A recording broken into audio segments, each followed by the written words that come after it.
Welcome back to the show, you Mountain Fortress fanatics. It's G-Man here with Doc himself. We have a very special program lined up for you tonight. Doc?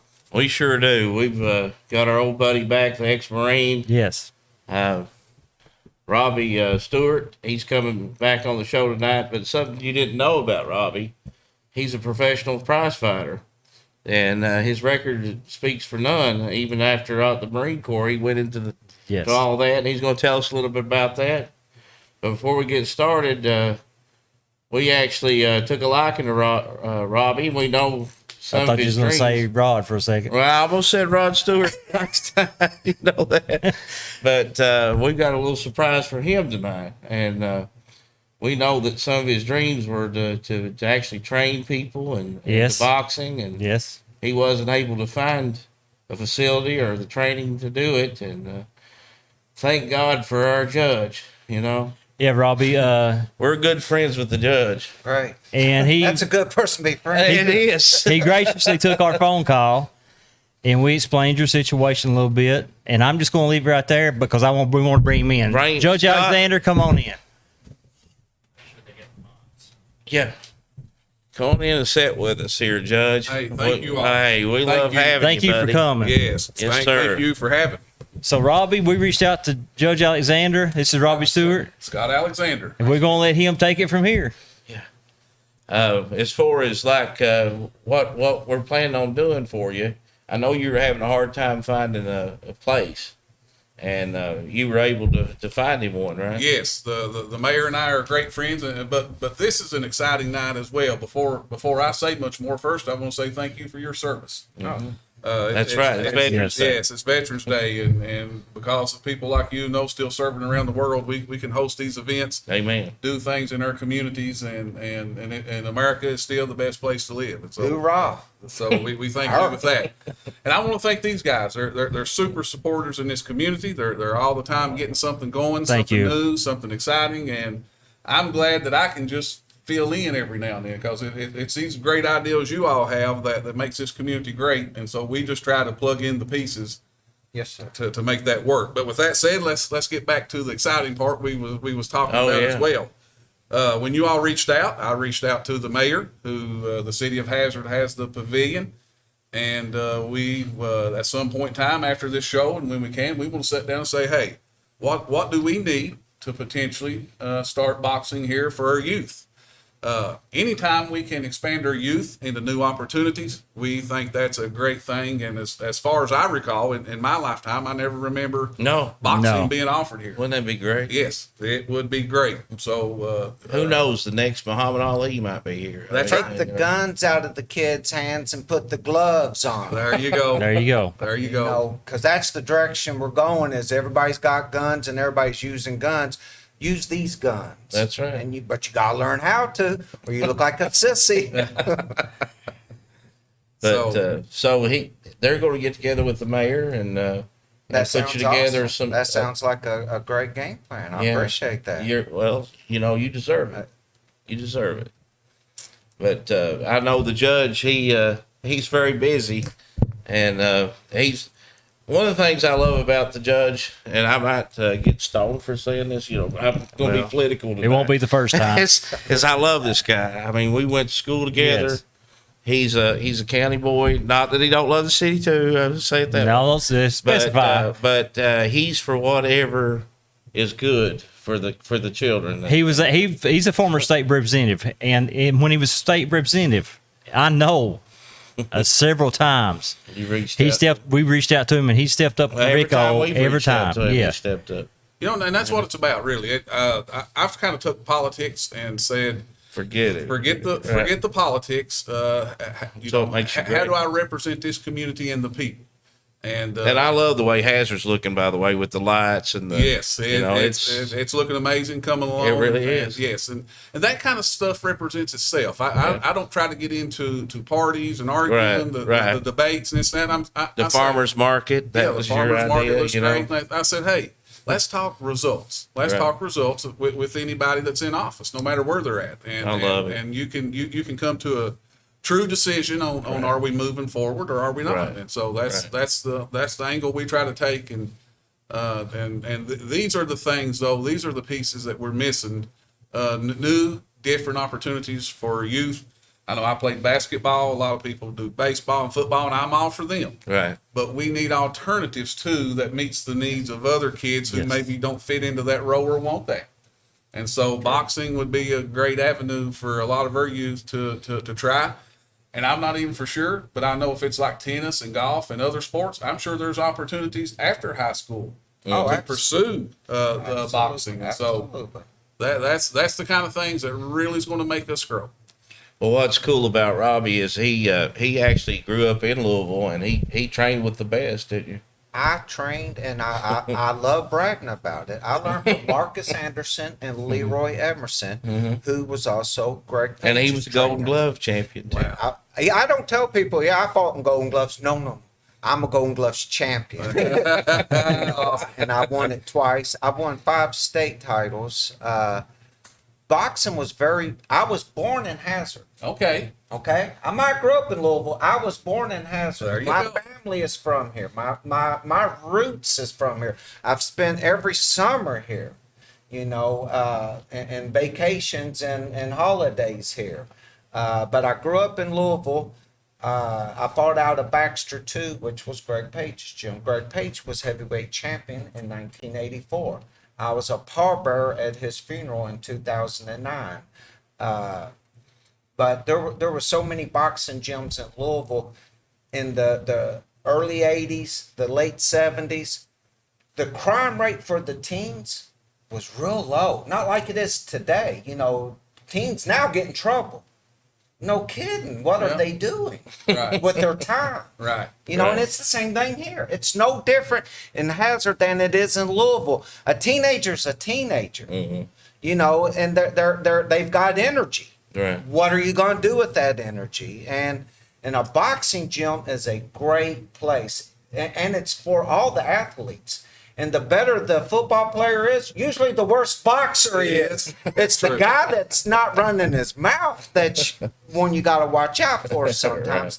But it's amazing when you get the young people into the gyms and get them doing stuff. They learn, and they're not out doing the other stuff. Once, I reviewed your record and saw all the championships and things, and the fact you wanted to do that, I mean, I think it's great, man, that you want to take your time to do that. Leroy Emerson was one of the he was a great person. If I could even come just a little bit of who he was to all of us amateurs that fought out of the gym, he wasn't just like a father to us. He was a good person. He taught you to open the door. When we were fighting at the Nationals in Columbus, Ohio, the guy didn't give him change back at Subway because it was just like 12 cents, and the guy acted like it was nothing. And I asked Leroy, why didn't you could whoop that guy. Why didn't you bust his head open? And Leroy said, I wouldn't let that guy rent space in my head. I never forget that. And today's youth are so ready to fight, right. But when they're ready to fight, they're usually pulling a weapon, right. And I'd like to see getting back to not street fighting and blah, blah, right. blah, but actually put the guns down, put the knives down, put the weapons down, right. And something good could come of it. Right. It's great having amateur fights. Those are the most exciting fights. Pro fights can be exciting, but amateur fights are very exciting. Well, I didn't know this until you told me. How many champions come out of Louisville, world champions? Louisville, Kentucky's had 4 heavyweight champions, starting with Marvin Hart, who was I graduated from Fern Creek High School in 1985. I do believe you might have graduated high school in 1985. Same age, yeah. And I graduated from Fern Creek. There was a plumber there in 1924, and he was the first heavyweight champion. Wow. Then you had Muhammad Ali. Then you had Jimmy Ellis. Then you had Greg Page. That's 4 heavyweight champions. Before, though, Robbie, we get into all that, I want you, we talked about it earlier, your incident at your grade school that really what started the dream. Muhammad Ali is it's hard for me to speak because what happened. He went to all the schools in Louisville. And this was when he was banned from boxing. This was, when he got banned, couldn't get a license because of his failure to induct into the Vietnam War. And he did not go and hide. He stayed out in the public. And when he came to our elementary school, Price Elementary, I just thought, well, I'll be happy if I get to see him. I'd be happy if I got to see him. Well, after all the kids was gathering all around him and everything, he broke free from everybody. And next thing I know, he's standing in front of me. I'm in the first grade. And all I went like this. I put my dukes up. And he grabbed me by the head. And he just, he was having a little bit of fun with me.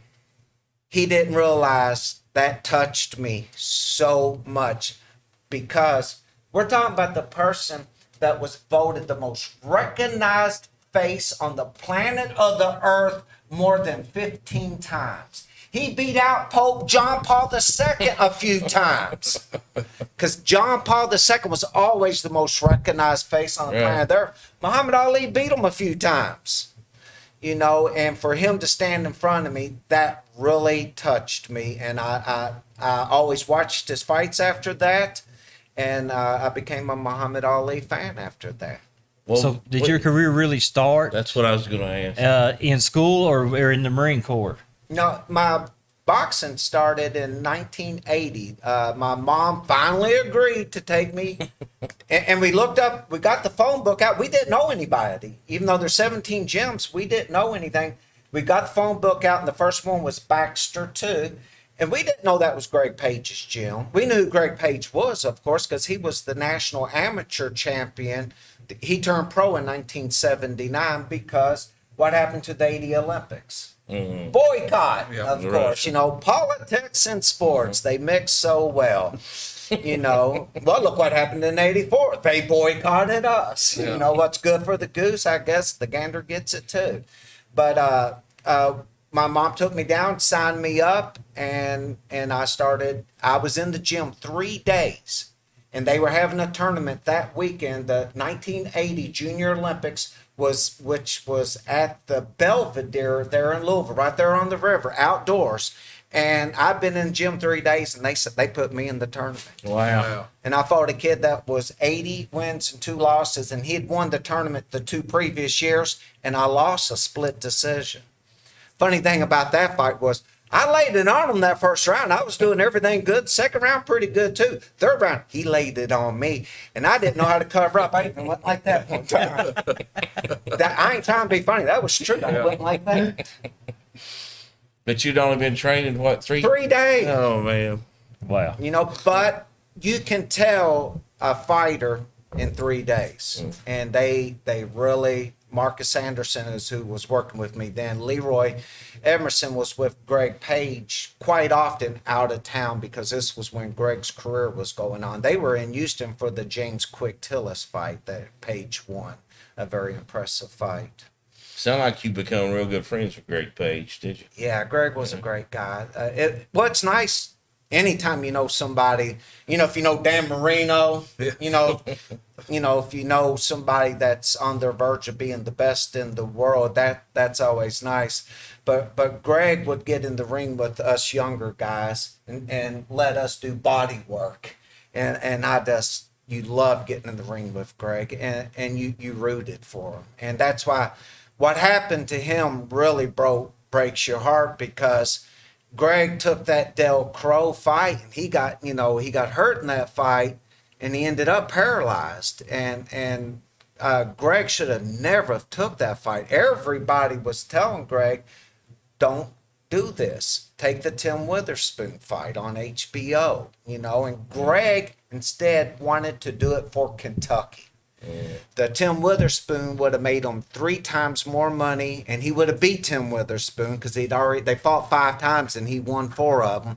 He would have beat Witherspoon probably, but he took the Del Crow fight and at Pill's Palace, and there was nothing that was done correctly at those fights. That ended up going to, they made a Greg Page bill here in Kentucky over that. Right. And all they had to do the night of those fights was follow the rules. The ambulance there didn't even have oxygen. Greg was in a coma. Greg needed oxygen. You know, he's fighting in this place that's jam-packed with everybody with those great big cigars. The place is nothing but smoke. I remember those old days. And well, that's what the Pill's Palace was that night. Right. And the padding in the ring was carpet padding. I'm not joking about that. That's why the padding that's supposed to be in there, it's designed for, like myself, when I got knocked out in Miami. Thank goodness they followed the rules because I was knocked out. I got up twice. You know, I was there to fight. I even got up swinging one time. You know, but the last time I got hit, I got knocked out and I hit the canvas hard. Greg hit the turnbuckle. The turnbuckle had no padding. So everything was done incorrectly there. And that's one of the worst things about. And that was a world title? No, that was a former heavyweight champion of the world. Okay. And what they were fighting was for the Kentucky Heavyweight Championship. And Del Crow's from Cincinnati. He wasn't, I believe it's Cincinnati, but he ain't from Kentucky. So from there, where did you go? What was your next step in your career? Well, after I fought amateurs, I had a kid when I was 16 years old, 1984. Wow. I quit boxing. I quit everything just about. I did graduate from high school, but I had to work a full-time job. So there was no more boxing and Golden Gloves or that. So when I joined the Marine Corps, I was 7-0 in the Marines. I didn't want to box for the Marine Corps boxing team because I had a pinched nerve in my neck, and if I stayed in the gym for more than 2 weeks, the nerve would get activated, and it was hard for me to raise my left hand. So I told him, I'll box set up any fight, anytime, you know, and I'm arrogant. I don't need to train. I'll whoop every Marine you put in front of me. And I did. Oh, gosh. I did. I even whooped a heavyweight who, over in the Philippines, everybody talked about how good Holiday was. Hey, he might have been okay. I whooped his butt. What I think's funny about your pictures, looking now, you know, at the boxers today, you had actually long hair. Well, as a pro. A pro. My drum doesn't sound like nobody else's, nor do I want my drum to sound like anybody else's. Right. My hair came out of a ponytail in the ESPN fight. Right. And they came over, they were trying to get it back in a ponytail, right. and nobody could. So the referee said he's going to cut my hair. I got, no. No. But no, going back to Samson and Delilah, hair makes you sweat. Sweat makes you more energetic. I know that sounds crazy. It ain't true. But no, I'm used to seeing, you know, either bald fighters or at least a crew cut, you know. Well, a bald fighter can grease that head up, and he can do everything he wants to. Right, exactly. You know, everything that slides right off. Whoop, whoop. You know, hair, no. The funny story that you told me earlier about you went into, it was 20,000 people or something, and you got up there and they said, oh, that's the guy's going to sing the national anthem. Yeah, that was the fight.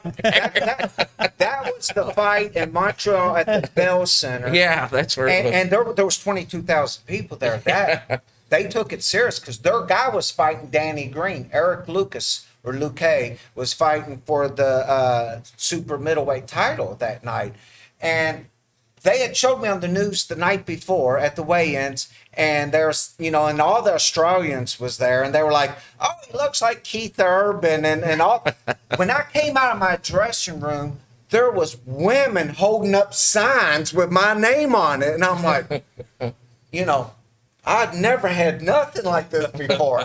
Biggest crowd I had at that time was Louisville Gardens, which is about 5,000 people. Right. And all I knew was I didn't want to walk to the ring and look like a country bumpkin. And I'd never in my life imitated Ric Flair. When I got in that ring, woo!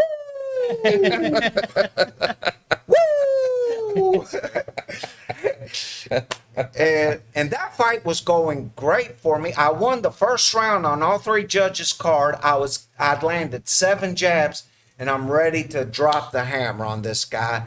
And about 28 seconds into the second round, my eyelid got flipped all the way. It got turned out and flipped up.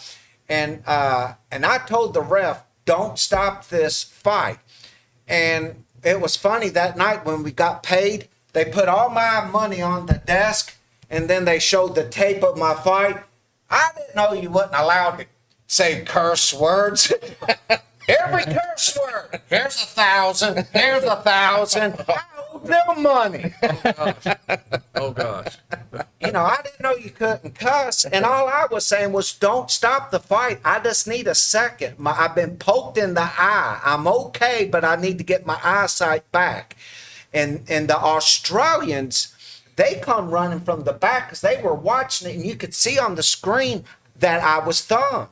Mm-hmm. And they were like, you know, don't stop the fight, because I was ready to drop the hammer in the next round. So the guy won on technicality? I mean, they stopped it? It was supposed to be a no decision, mm-hmm. And I think if you don't have a manager or a promoter, right. And sometimes they're the same person, and I didn't, and I've been by myself the whole time in boxing. You learn things the hard way. You didn't hire Don King? No. Don King let it be known Don King's never promoted a white fighter. Okay. And you could fight on Don King card, which I had through Bobby Gooden, which was his matchmaker. My matchmaker was out of Atlanta, Ohio. His name was Henry Oglesby. He got me half of my fights. I got you. So after the Marine Corps, you'd never fought again? This is all. I when I came home from the Marines, I was 21 years old. Okay. I didn't turn pro then. I didn't. Oh. Yeah, I got on at UPS, and because that's what I got out of the Marines to do. Wow, you waited a while to turn pro. And then I went from UPS after 6.5 years to Philip Morris for 3 years. So I'm 33 years old, and Philip Morris closed shop. Mm-hmm. You know, you're out of a job. I'm 33, and I'm saying to myself, well, I'm going to do what I should have did when I was 21. But I better do it now instead of being 43 or 53 and being, I wish I would have. Mm-hmm. I don't wear a would have, and I'm not going to. So I turned pro at 33. The problem was my knees. I'd already rated knee replacements. All that's in my medical history. I'd already rated knee replacements.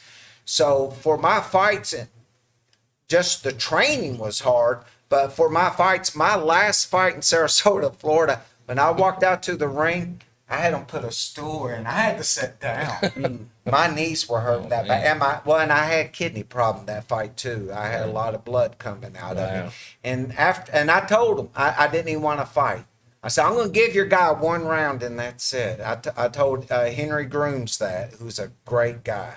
He's been in heavyweight champions corners before, and he was running the show down there. He's from Michigan, and I told him I'll give you 1 round, and I stayed on the stool after that. So say you have a gym and everything set up right now. What ages are we looking as far as kids? I mean, we take I haven't. The amateur boxing in the United States, let me back up to going back to 1980. When I started, it was AAU. Most of the sports you all probably did as kids was possibly AAU. AAU was a good thing. I know track and field really dominated AAU. It was the Olympics. You know, if you realize our Olympic training center and everything back in the day was Amateur Athletic Union. When the boxing went to the ABF, it really changed. And I'm not so in favor of everything that happens in amateur boxing and amateur sports anymore. You know, not talking about the UK basketball players becoming billionaires. You know, I'm for that to a degree. But, you know, forget that they're even there for an education, and that you're supposed to be there for that first of all, and you're going to end up making it to the NBA. But what's a good age to start training as a kid? Well, I started when I was 13, and I would say any age after 10. Okay. Because you want to... Yeah. But boys are different than girls. Duh. We're supposed to be less mature. We are. We still are. We are. No. We're terrible at this mature thing. That's why we got all the testosterone. We'll beat you up.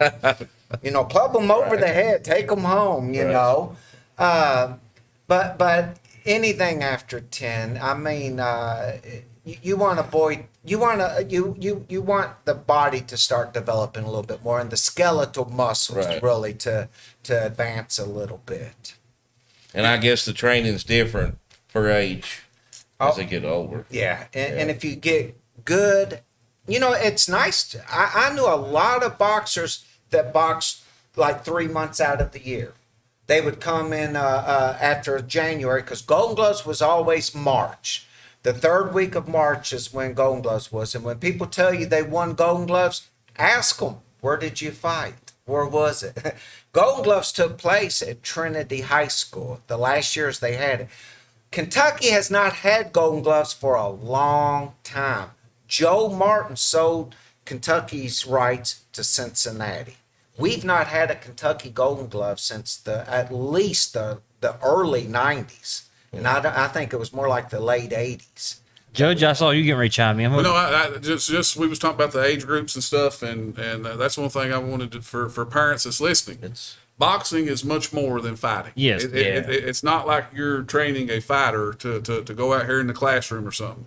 The majority of people I know that box, and the majority of these gyms and stuff, they talk much more about life than just boxing. These kids become well-disciplined, understanding, committed individuals, and I've seen that multiple times. And so, for in a new area where they've never heard of it or we've never done it, a parent may immediately think, "Oh, I don't want my kid to fight." Well, and they don't have to fight. They can come in and train and get that discipline. And you don't have to get punched in the nose. That's right. You can learn everything else, and it's a good thing to learn, because you also, just like somebody learns martial arts, they know when there's danger.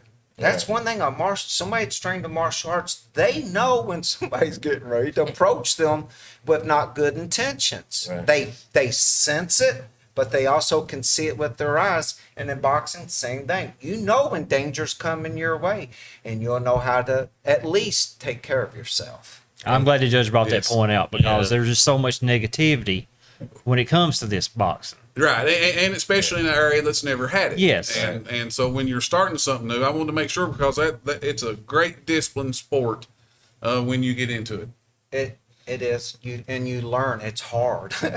It's hard to fight.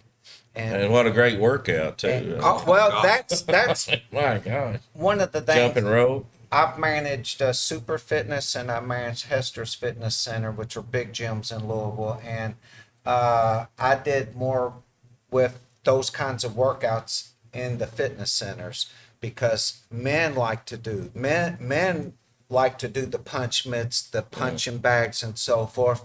It is great for grown-ups. It's great for people wanting to lose weight. It's great for people with that are wanting to quit smoking and so forth. It gives you, because you really exert yourself, and at the end of the workouts, you've got that same that feeling. I mean, I think it'd be great.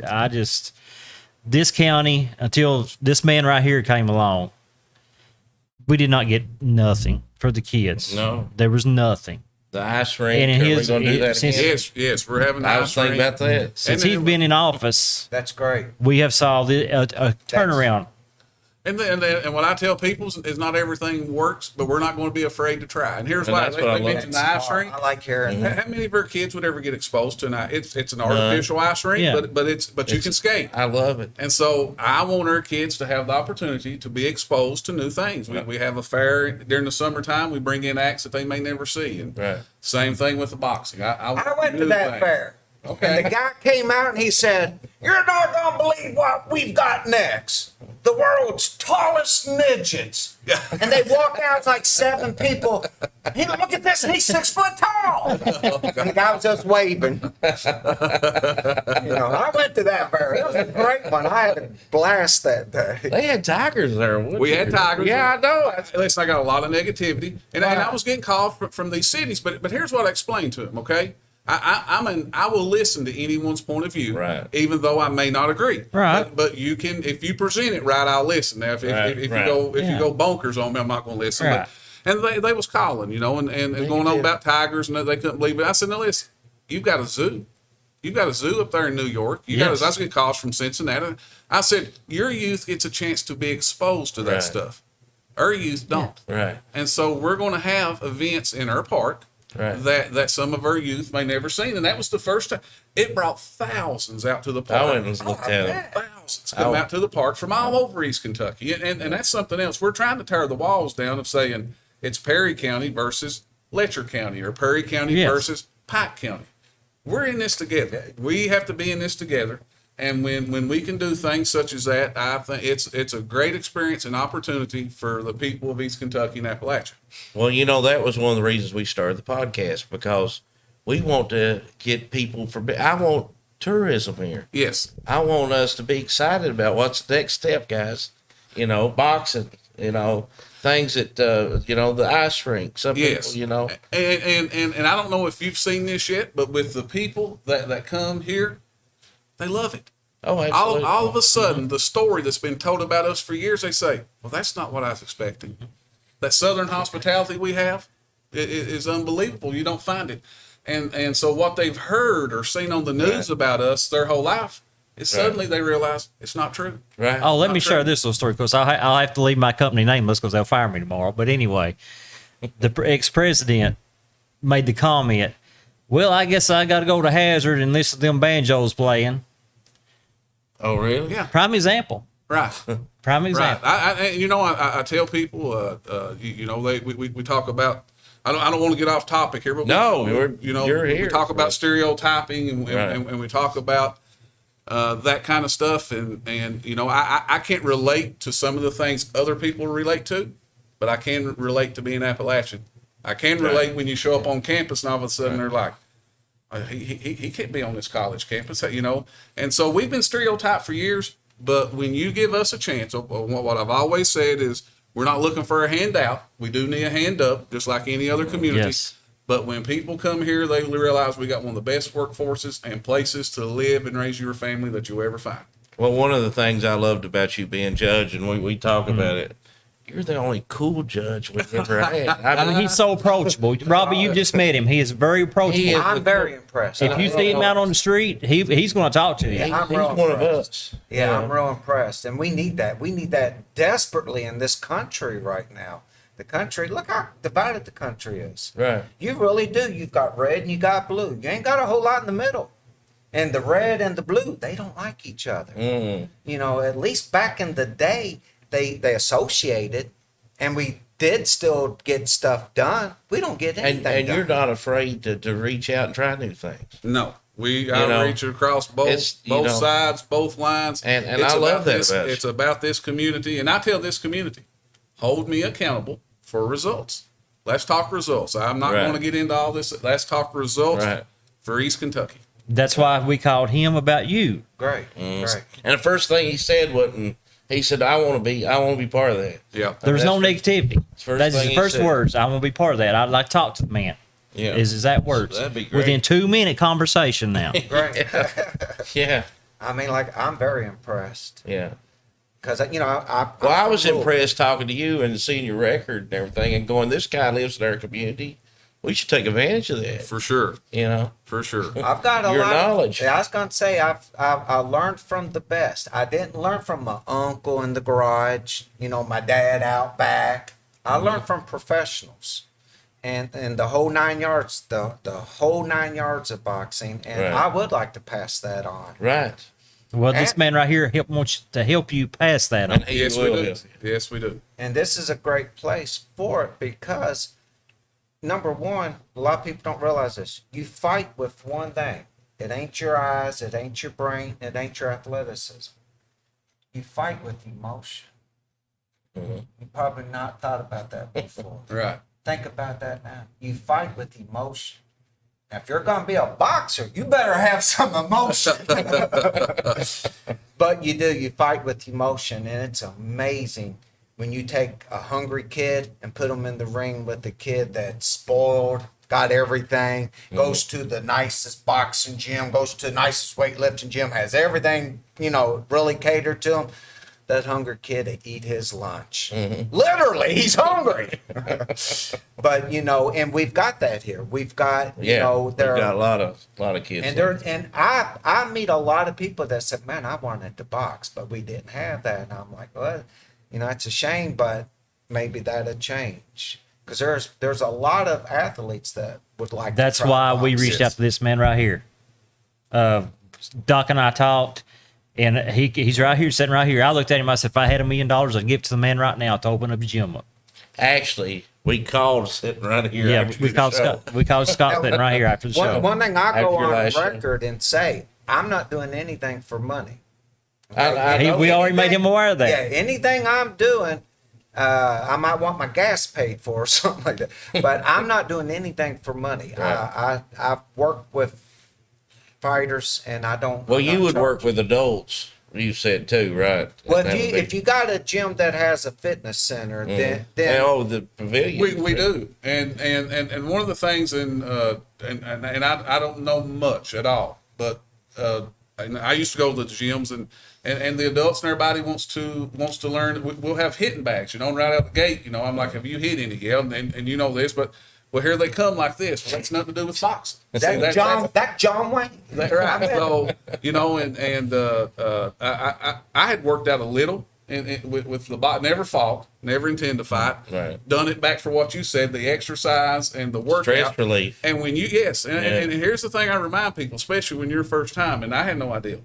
When you think, well, I'm going to throw punches for 3 minutes, and you think you're going to throw punches all 3 minutes, all of a sudden you realize about 30 seconds into it that this is some of the hardest stuff I've ever done. Yeah. Right. And so Robbie, when you go go ahead. Three 3-minute rounds of jabbing and moving, jab, move, 1, 2, 3, jab, moving, it's unbelievable. It helps your whole body, your whole system, and I would love to see our people get that chance. And the building he's talking about, Robbie, it's full facility. I mean, it's even got a swimming pool. It's got weight room, swimming pool, tennis courts. Yeah. It's not talking about just a little old building. Well, and what we're talking about doing, when I reached out to the mayor and he said, let me check. I want in. I want to help and stuff. And he said maybe we can take one of the racquetball rooms. There's like 3 racquetball rooms, and a couple of them don't get used a lot. Mm-hmm. Right. We can renovate a little bit, start with some equipment and stuff, and put it in that one designated facility, and then start setting up a time, and then go from there, and then hopefully grow it into more. Hey, that's how the pyramids was built. Yes.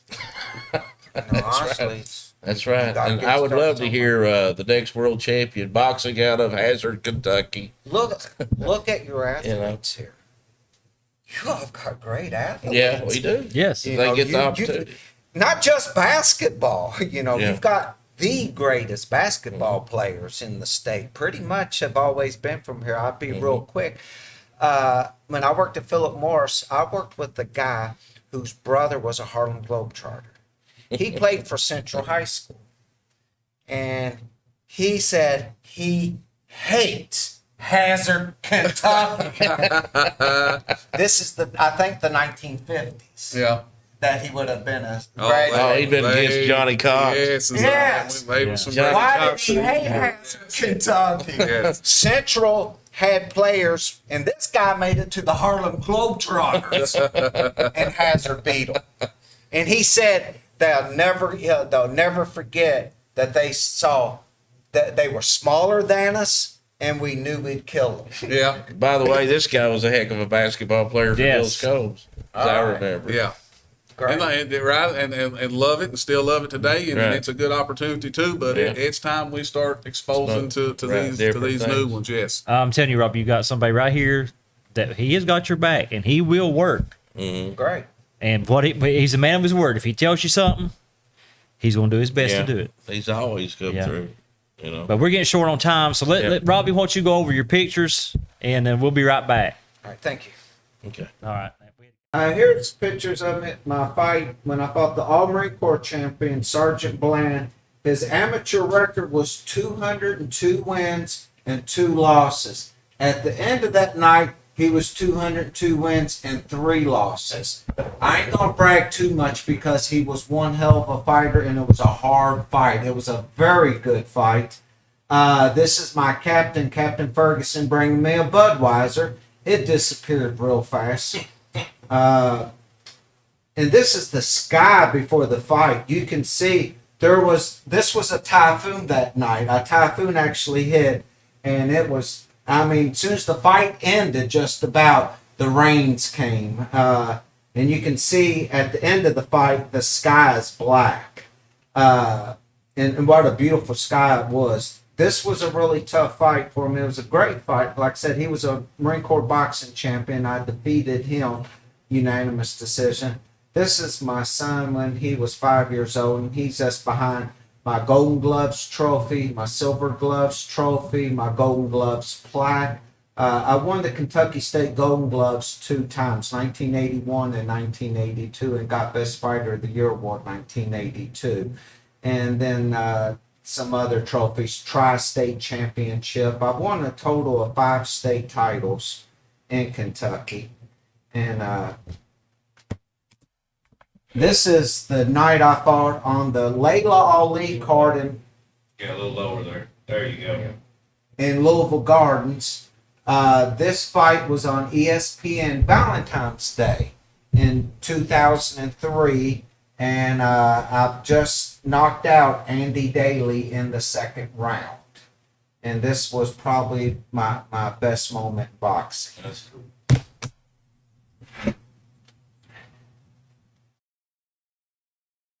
This was when that light's following me. I can't. But just turn the light, Gary. Maybe see if you can. There you go. You got it there. There you go. This is when I was a professional fighter, and this is this photograph here is in the locker room before my fight in Montreal, which was this card here, which is Danny Green. Danny Green's the guy that knocked out Roy Jones Jr. for the first time. And I fought on his card when he won the title that night in Montreal. And of course, here's Teddy Atlas that does the Friday night fights that was on ESPN. And this is one of my favorite pictures because I really respect this guy. This is Jeff Pinnock. He was the featherweight champion of the world, and he was a great champion. He was a great boxer, and even nicer person. And while I was out there, they really treated me with respect, and I made a friend in Montreal with Jeff Pinnock and Danny Green's family. They were all super nice to me. This is what I look like, and when I showed up at Montreal at the weigh-ins, I could hear them saying as I walked through, somebody asked, "Who's that?" And Jeff Pinnock said, "Oh, that dude's here to sing the national anthem. He's not a boxer." And I was a boxer, and when I had to strip down for the weigh-ins, I had Tasmanian Devil underwear on. That just made them like me that much more.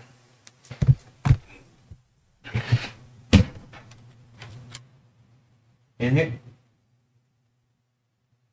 There you go.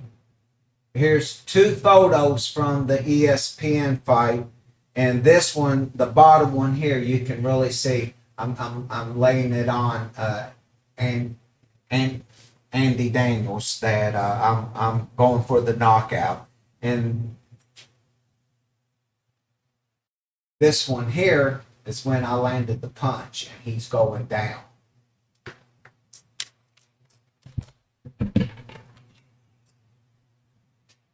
Here is, I know Chris Bird. Chris Bird's the guy that knocked out Klitschko not knocked him out, but he beat Klitschko when Klitschko was undefeated. And Chris Bird was a middleweight amateur champion, a great middleweight amateur champion. But he was a heavyweight when he was a professional, and a great heavyweight he was. I mean, he made it to become a world champion. And this here is Michael Moore. And I didn't know Michael Moore, but I met him at one of my fights.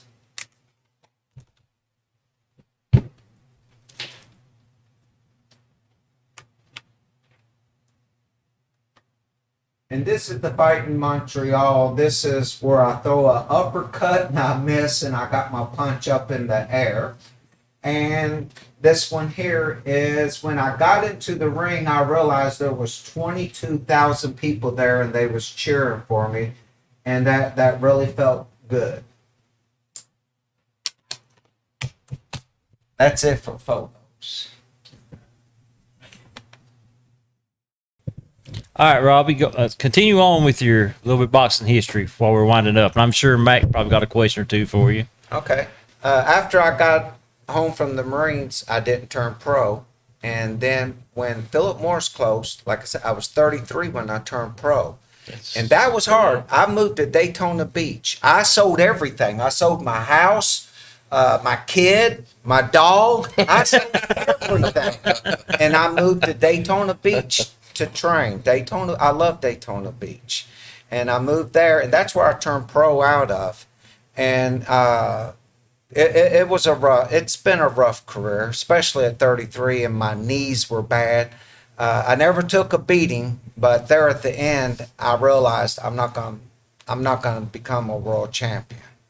What was your most memorable fight? I would say the Louisville Gardens fight when I fought Andy Daly, and they brought him in to beat me. They brought him in to beat me.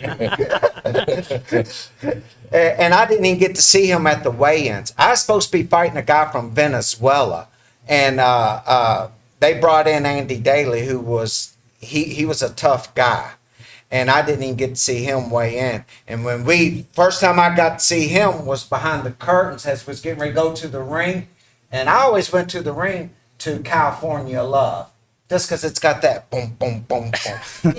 Even a white boy can bounce to it. So that came on, and he started going to the ring, and I just pushed him aside and went to the ring. On the way to the ring, I had to get Greg Page was there. I had to give Greg a hug and tell him I'll be back in a minute. And he said, left hook. That's what I threw a left hook to the body, which ended the fight. But I would say the Louisville Gardens fight. And that was the night that Layla Ali became world champion. Oh, wow. Oh, okay. Was that the premiere? I mean, was that the last on the card, her fight? Oh, yes. And that was, it was exciting. When I won it, I got to tell you, it was loud. And for people cheer, and I've never overly had that. When I won the Golden Gloves, you got your mom and my brother never rooted for me. My brother was yelling to my opponent what he knew I couldn't deal with. So I never really had that big of and they had those things you blow up and beat, and it was loud when I won, and I was proud to be from Louisville, and I was proud after that fight ended. Was Muhammad there watching his daughter fight? No, he wasn't. Oh. No, he wasn't. And that's a shame. Yeah, I wish he could have been. That'd been cool. But I already know the answer, but I want to ask you why these guys are here. Greatest fighter. Well, it's not Muhammad Ali. Okay? I'd like to point out, though, Muhammad Ali never threw a body shot. Most people don't know that. Did you know that? No. I was a Tyson fan. He was What I'm saying he was makes a jab sense. guy. Have you ever seen Muhammad Ali throw a body shot? Yeah. Think about it. I'm challenging you. Tell me the fight. Have you ever seen Muhammad Ali? He never threw a body shot. Jab. Just for that reason, he can't be my favorite fighter, or what I consider. My favorite fighter has always been Salvador Sanchez. He was the featherweight champion, and he died in a car accident while he was champion.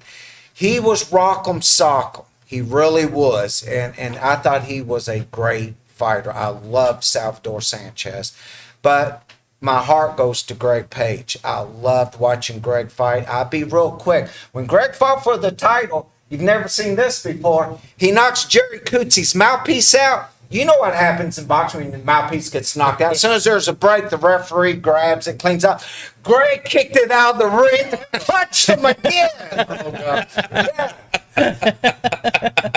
And the guy stayed on the stool after the 7th round, and the bell had already rang.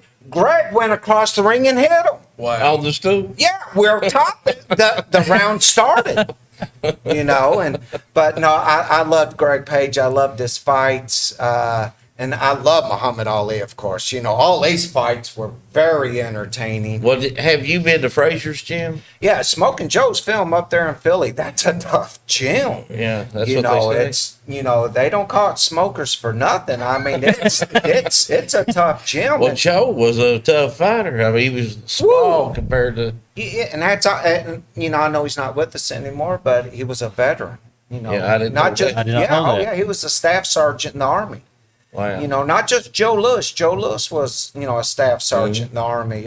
So was Joe Frazier. He served. I know Ali, he would say, I hit him 10 times, and he was crazy. He kept coming. Even after I hit him 10 times, he hit me once. And he said he about killed me with that one punch. He was short, wasn't he?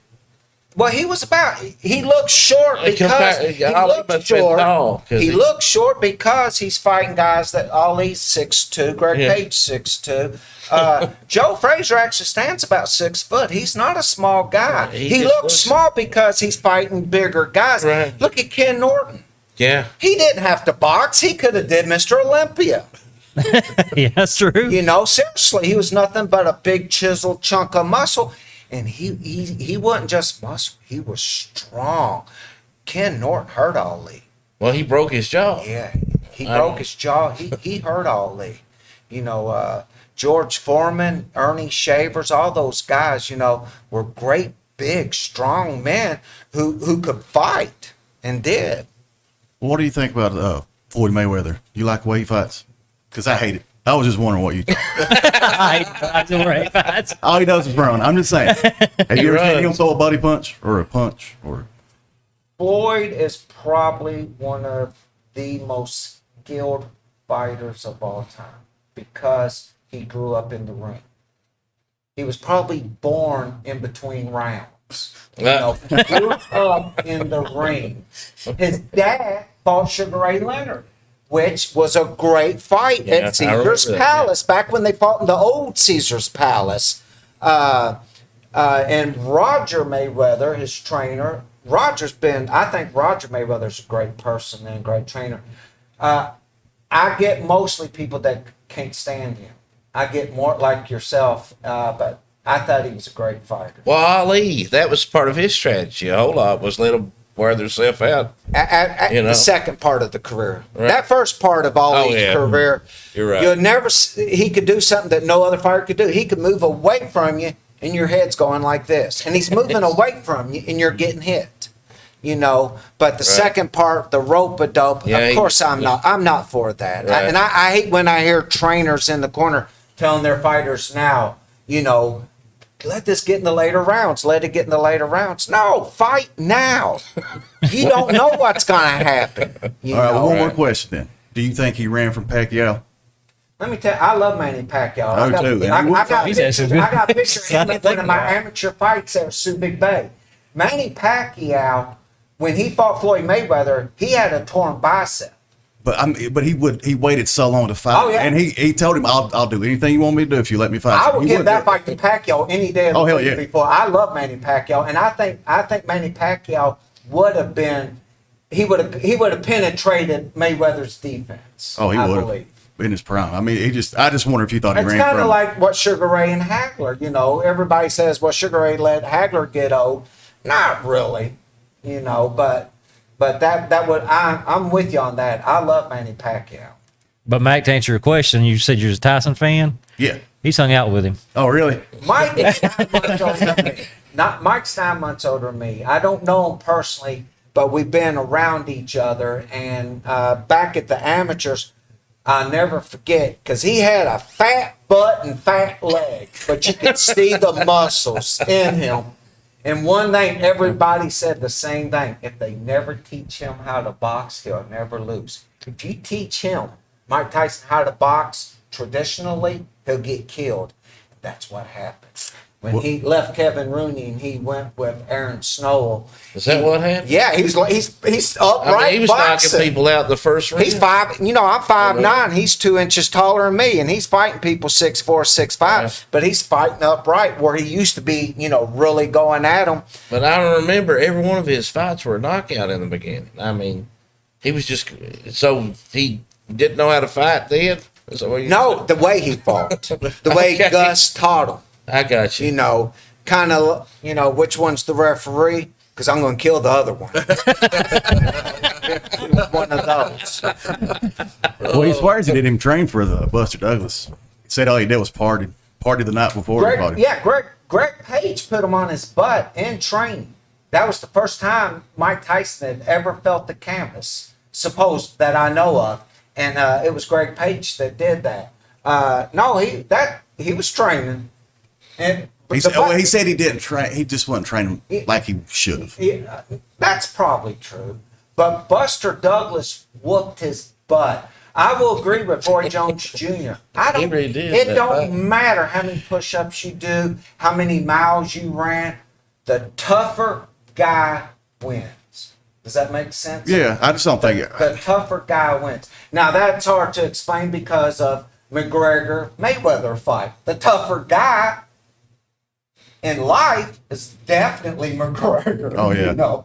But in the boxing ring, it wasn't. It's Mayweather. What is these like? I don't know what you call them. Like these fights that's going on now with like that Jake Paul. Does that stuff kind of offend you? Yeah. It does me too because it's But kind of if stupid. they're making money, let Well- them make money. And But yeah, you think they're ruining the sport though? Yeah. Okay. Yeah. It's been run. There's so much money involved in boxing. And if you didn't know this, the first boxer to make $1 million, Muhammad Ali. And he's really one that's got athletes to make more money. But money's took over the sports, not just boxing, NASCAR, every sport. You know, it's more about the currency. Now, I'm going to jump to a question that I read. Well, I want to clarify that because I don't know, but I read this on the internet, and I sure want to clarify that. But do they do these like they y'all may have seen this too, that Jake Paul will have in his contract that you can't knock him out? Does some of those does that ever get into a contract, or have you ever heard that, or has any of y'all ever seen I've that? never heard. I've not had any of that. But this new wave may, and like I said, I read that and some of Jake Paul's stuff just I'm flipping not a through. fan of him, Yeah. and I'm not a fan of him getting to fight and getting publicized. Wayne, you going to fight Tyson? I think that's the next one he's wanting to fight is Tyson.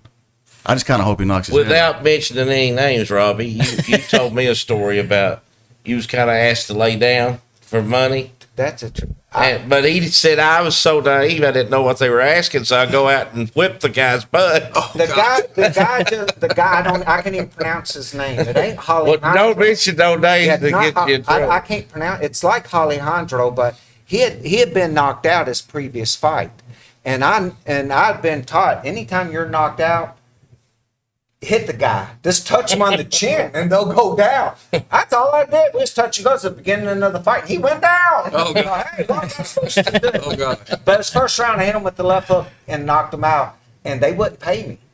Wow. And I had $1,500 coming to me, and they ended up saying to me, without mentioning the promoter's name, because I don't want to do that. No. Speak without up. mentioning, they said to me, how much did I pay you tonight? You know, I'm like, well, I had $1,500 coming to me. Well, they had asked me before, what's the most you had made? And I like 500. So anytime your pay's tripled, that means that's a lay down. I didn't know that. I did not know that. I just went out with the guy. Yeah. And then they're handing me, because are we still on the air? Yeah. Yes. Okay. Well, that's in that. Well, that's fine. Okay. Okay. Tell us in just a couple minutes. Okay. Well, that being said, I guess we can wrap it up. We can wrap it up. Judge Alexander, thank you so much for coming. Can I say one thing? Sure. To Scott. So, like, I moved out of here in 2001, and all we had was football, baseball, and basketball. And I came back a couple years ago. These kids are playing lacrosse, golf, soccer. I mean, it's mind blowing. And I just want to say thank you for doing that. Thank you. Yeah, I mean, it was just awesome seeing how much sports is around here. Now we're going to talk boxing. Yes. We're slowly putting together a real solid community. Yeah. You got to have jobs for your people. Once you get that hurdle, then and when I'm talking to companies and your workers, my workers, and us in general, you got to have recreation opportunities, not only for the kids, and we're going to, but you got to have recreation opportunities for the adults as well. Yeah. When you're all getting everything walking there. And we'd like to have y'all both back in here and debate and tell everybody what's going on, give us an update on the. We might even go and do some video. Yeah. Wow. Yeah, we would do it. Wouldn't it? All right, guys. Well, that's the show. Once again, Robbie, thank you. Yeah, thank you. Judge Alexander, thanks for stopping. Thank you very much. We'll see you all soon. See you, folks.